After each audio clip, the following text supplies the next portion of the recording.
my most amazing artists. Today we're going to study the artist Claude Monet, who was born in France. He was noted for painting many outdoor landscapes, many of which focused on water. We call that a seascape. So similar to landscapes, we're going to have the foreground, the middle ground, and the background. And let's talk about what we're going to do today. So here is an example of Monet's seascape. You can see he has some foreground, some middle ground, and some background. I happen to love seascapes. I love the ocean. And so I've been creating some of my own seascapes using collage materials. So you can see here, I have some water in the foreground, a boat, then I have middle ground, and then I have my background. And we're going to learn how to make a similar type of seascape today. So let's get started. The materials you're going to need to create your very own awesome seascape are crayons, 2 pieces of paper, watercolor paint, or you can use markers with water, which also creates a really beautiful watercolor finish, scissors, and a glue stick. Remember, if you don't have these materials or all of these materials, it is okay. You can still create beautiful art using whatever you have.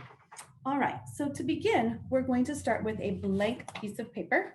I'm going to get that here. And I'm simply going to use some crayons to outline my composition. So the first portion of my picture that I'm going to focus on are these kind of hills, cliffs, whatever you want to call them, that are right at the foreground and a little bit into the middle ground of this picture. So I'm going to start off to the side and create some of those same types of shapes. Notice there's some interesting shading in here too. So we're going to talk about that a little bit later. So I'm just creating right now the outlines. There's some shading in here as well. And while I have my green crayon in hand, actually I have several different color greens. You know, I don't like to use just one. So I'm going to create some of these, what would be those wispy grass pieces. So I have some light green. You can even use some of the same colors that you see in the Monet, which is some lighter, kind of floral looking. Maybe there's some flowers in there. I'm going to stick with mostly green right now, just to show you the 3 main components of our lesson. So I'm going to do all different shades of green. And you can even color those shadows in with your crayon a little bit, and then we're going to go back over them with some paint or markers or whatever you're using for your last layer. Okay, so now we're going to focus on what we like to call the middle ground. So the middle ground is what you see in the middle portion of the picture, which is the water. And this picture has a very clear horizon line. The horizon line is separating what would be land and sky. So let's go ahead and create that horizon line. And you can see how in Monet's painting, he kept it interesting. He didn't make all of his lines kind of line up perfectly. So you might consider doing something of the same. Remember, your line doesn't have to be perfectly straight. I can never seem to get it quite straight. So I'm just going to kind of, there we go. And I'm going to do the same thing that I did with my grass with water, except notice the difference.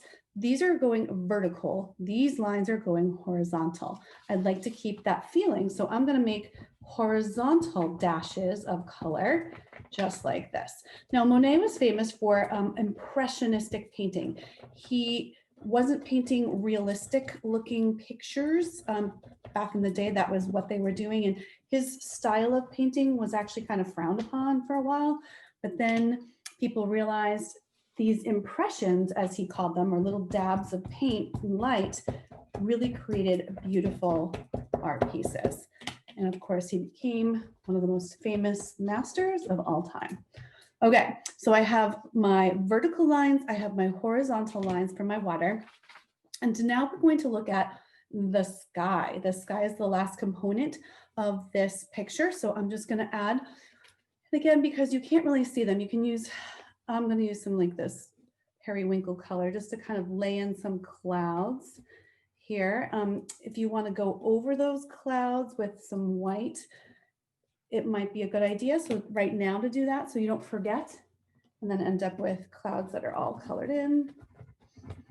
So I'm just going to fill them in. There I go. And that looks good to me. And I'm just maybe gonna add another layer of my water here. So there we go. Okay.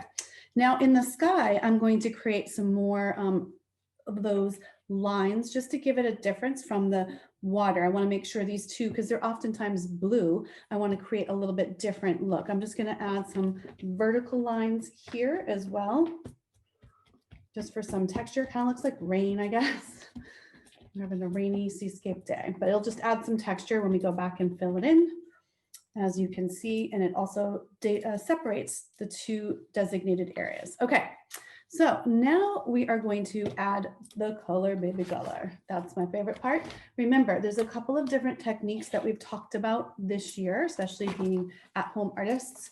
So you can use something as simple as markers to fill in with, mixed with a little bit of water, and it will give you the same kind of feel that your watercolor paints will have, especially if they're nice, juicy, water inspired. Here, let's add a little bit of water. Oh, yep, you can see it's kind of bringing those colors out. You might have to go over it a couple of times, but it'll definitely give you the effect of watercolor paint. So if you don't have watercolor paint, you can try that. The other thing you could use if you do have watercolor paint is you can use some varieties of green. So I'm using all different shades. Remember last week we talked about making our own. You can make your own. You can simply add a little bit of yellow and it makes it a little bit lighter. You can add a little bit of black and it turns a little bit darker. You just have to be careful. That's why I like to sometimes mix on the tray first. That way I can see, oh, this is a nice one. So I'm just adding some variety of shades. Now I'm going to go back and remember, darken in those little corners. And also add some yellows in here. So I'm just filling in the rest of the ground and the grass and the cliffs that are overlooking the sea. There's my last bit. That's why I love watercolors, is you can go quickly when you want to, and it still looks really beautiful. All right, now I'm gonna just fill in those darker shades and shadows that are kind of right in here. And just remember adding a bit of black to my paint. Keeping it green though, but just adding a little black or a little red will make it brown. That's fine too. All right, so there I have my shadows in the crevice. And also you can remember that when you go back and it dries a bit, you can add some other layers of color. That got a little dark. Okay, looking good. So I'm just gonna leave that now and move on to my water. I'm gonna do similar. This time, notice I'm gonna try to keep my strokes horizontal. That way it kind of flows like the water would. Again, using all the different varieties. If you mix a lot of water in with your watercolors, it will be a lot lighter. I like nice bold colors, so I like to have, I swirl it around in there for a couple minutes first, and then I pull it out to get these nice rich colors. And that way you're gonna come right up to your irregular ground here, my cliffs. And you can go back and add some shading and some shadows along the line once you fill in your blues. Love it. All right, so I'm even gonna just fill in that top line. So I have some different levels, looking beautiful. Now my sky. So my sky, remember, I really want to differentiate between the ground, the water, and the sky. So I'm gonna just use the blue that I have left on my brush. I didn't really take it all the way off. And I'm just adding some white.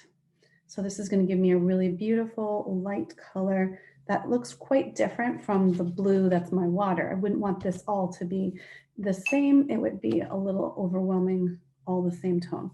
So I'm just going to add my sky,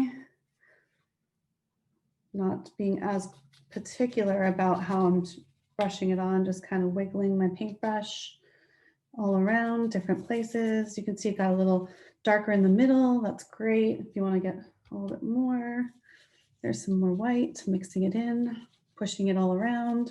It's going to touch my water and to pick up some of that blue down there anyway. So perfect. Okay, now I am going to set this aside to dry. Watercolors unfortunately dry very quickly, so that's good for us, so that we can move on to the next part of this lesson, which is with the second piece of paper, or if you have some scraps. So you don't even need an entire piece, just some scraps will be just fine. So we're going to create some sailboats for our seascape. And the one way we can do that is simply by making some basic shapes. Now it depends on how many sailboats you want to create in your design. I usually keep it to 3, 4, not usually more than that. So we're simply going to start with a little letter U right across the top, keeping it really simple. I'm just going to color and maybe add a little bit of shading right on here with my crayon. You can add little portholes if you want, just kind of keeping it simple with the bottoms. I'm going to do 3, and I'm going to do 3 different sizes, and I'm going to tell you why. So the boats that are closer to the front of the picture in the foreground are going to look larger. Remember, they're closer to you. And then you might have one that's like middle. So I'm going to do like a Papa Bear size, a Mama Bear size, and then I'm going to do a Baby Bear size. So here's my second Mama Bear, and then I'm going to do a really tiny Baby Bear size. And I'm just going to add some details to those simply with my black crayon. There we go. Okay, maybe this one has some scallops on it there. All right, so now I have my 3 bases to my boat. I am going to now simply just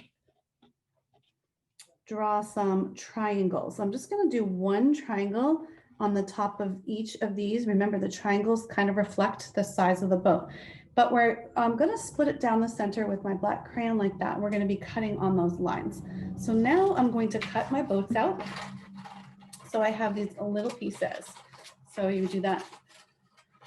I like to go all the way around my pieces first, then kind of cut them apart like this. So now I have a bottom to my boat, put it somewhere where it's not going to get lost. And then remember how I told you I was going to take and cut the sails into 2? I kind of like that division on the paper. It gives it more, I think, of a collage look. And you know, collage is one of my favorites. So here we go. I'm going to cut the second boat quickly as I can so that you can see the finished product. Here's my sails again. And finally, I'm going to cut a 3rd and very tiny boat out and bring back my watercolors. Don't forget to cut that in half as well.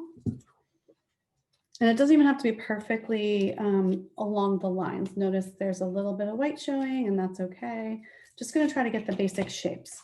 All right, so I'm going to bring my painting back. If it's dry, you can add the glue right onto your backs of your boats. I'm just going to arrange them for you now so you can see. Biggest boat closest. It doesn't even matter if the sails are perfectly lined up. Medium-sized boat, probably in the middle ground here. And then my tiny boat is going to be arranged furthest away from us. And I'm just going to set it right on the horizon line even.